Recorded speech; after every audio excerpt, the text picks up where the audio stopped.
A Casa da Cultura. Vamos ver as imagens aí da Casa da Cultura, esse patrimônio da cidade de Teresina, que fica no centro da cidade, ali na Praça Saraiva.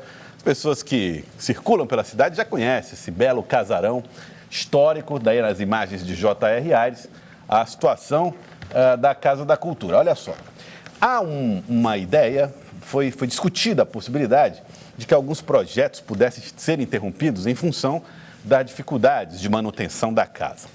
E aí muita gente começou, a partir das imagens, a partir da fala de algumas pessoas, a especular a possibilidade do fechamento permanente da Casa da Cultura. Nós estamos recebendo aqui o presidente da Fundação Cultural Monsenhor Chaves, o Cheivan, que vai conversar com a gente a respeito deste tema, e outros assuntos também que serão discutidos aqui no nosso Jornal do Piauí. Vamos começar com esse.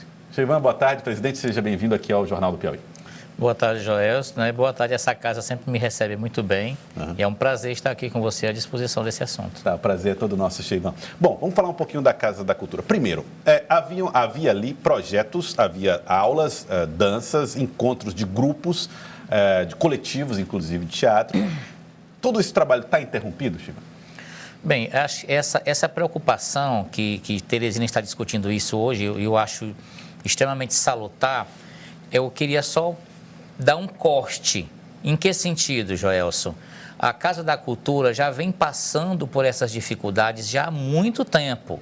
Não é uma coisa recente. Infelizmente, aquela casa já deveria ter sido reformada já há algum tempo. E aí, junte-se a isso também todas as questões da pandemia. Então, as atividades da Casa da Cultura hoje sofrem esses dois aspectos importantes. A pandemia, e por isso foi preciso, já há um tempo atrás, desde o ano passado, paralisar atividades dos grupos residentes, por exemplo, da visitação ao museu. E agora, agravado essa questão da pandemia, a questão da estrutura, das deficiências da estrutura elétrica. Acabamos de falar de um incêndio aqui na ATI, você acabou de notificar. Eu até fiquei pensativo. Nós somos notificados agora, assim que eu entrei na gestão da Fundação Cultural, pela Equatorial, notificando o risco de incêndio por conta dos problemas da instalação elétrica daquele prédio da Casa da Cultura. Chegaram a falar para advertir a vocês dessa notificado formalmente. Então, assim, é uma preocupação, repito, que vem de longo tempo, juntou a pandemia e agora nós, né, na gestão do prefeito Dr. Pessoa, a nossa intenção é restaurar, revitalizar e faremos todos os esforços para que isso aconteça. Bom, então vai ser restaurado o espaço. Restaurando o espaço, como ficam aquelas obras de arte que estavam lá? Como fica os coletivos? Como fica o trabalho do Balé da cidade, né? Que inclusive tem sede lá no local? É o Balé, o Coletivo das Artes e outros grupos residentes, né? Mas assim, olha, outra também preocupação que a gente pode descartar.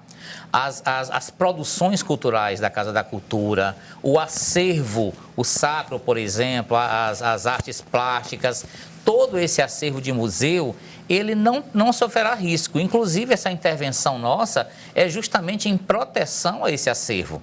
Não podemos imaginar, por exemplo, um incêndio dentro daquela casa, do prejuízo histórico-cultural que sofreríamos. Então, nós estamos providenciando locais como, por exemplo, o Museu Dom Libório, que pode receber o acervo sacro, só como exemplo.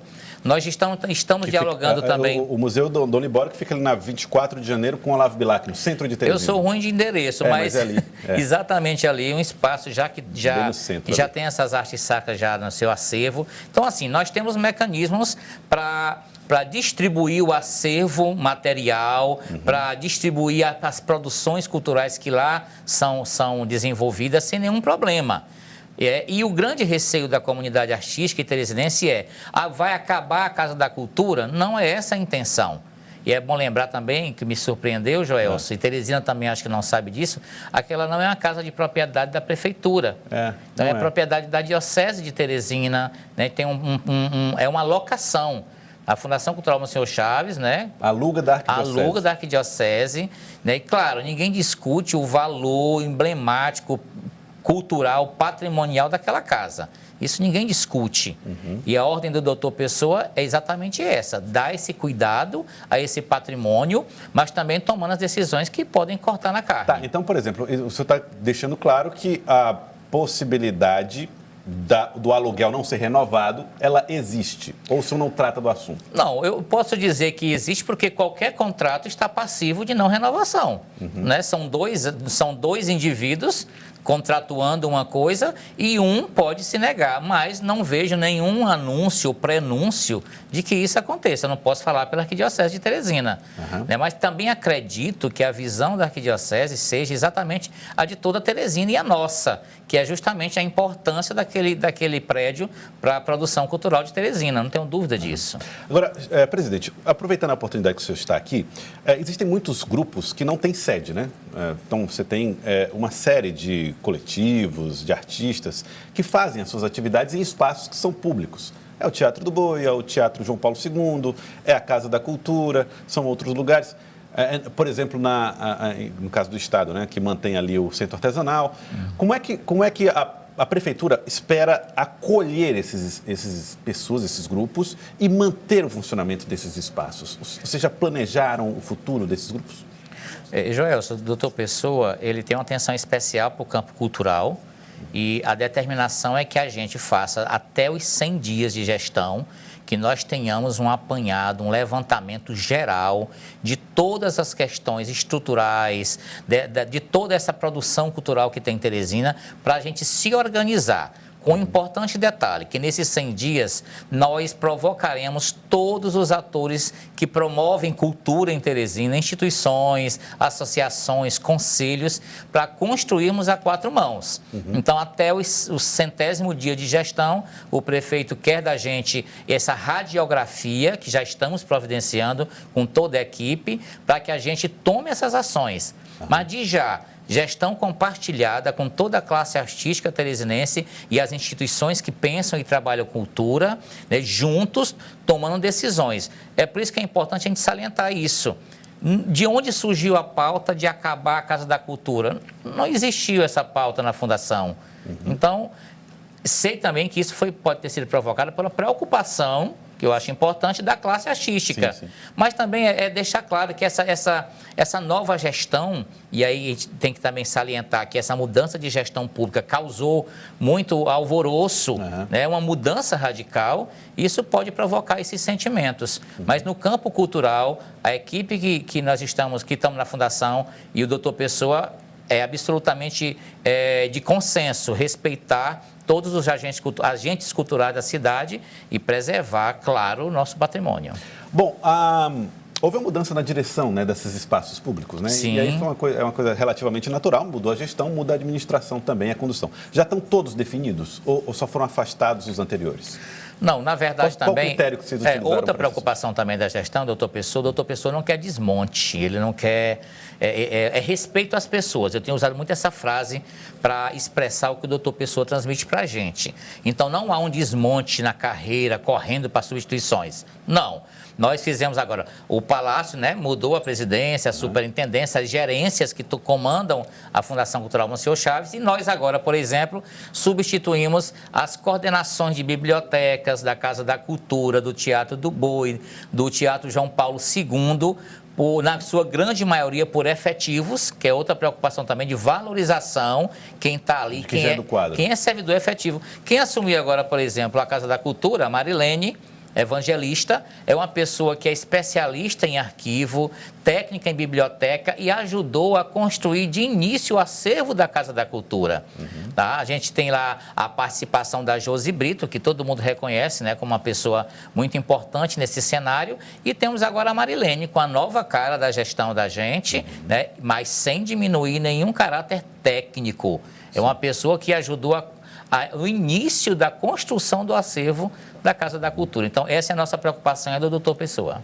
Presidente Cheivan, outra questão, a agenda de atividades culturais. Isso ficou tudo muito desorganizado por causa da pandemia. Já vim do ano passado a dificuldade de realização de eventos presenciais e aí foi feita uma organização de alguns eventos à distância. Como é que o senhor e a Fundação estão olhando para essa questão do calendário de atividades culturais no estado, na cidade de Teresina?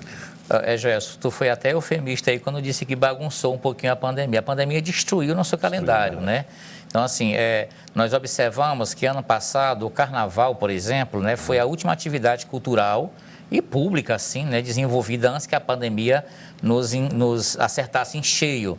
E nós tínhamos a expectativa, todos os agentes culturais tínhamos a expectativa de que nós chegaríamos ao Carnaval já tendo vencido a pandemia, com a imunização já num patamar bem agradável, o que não aconteceu.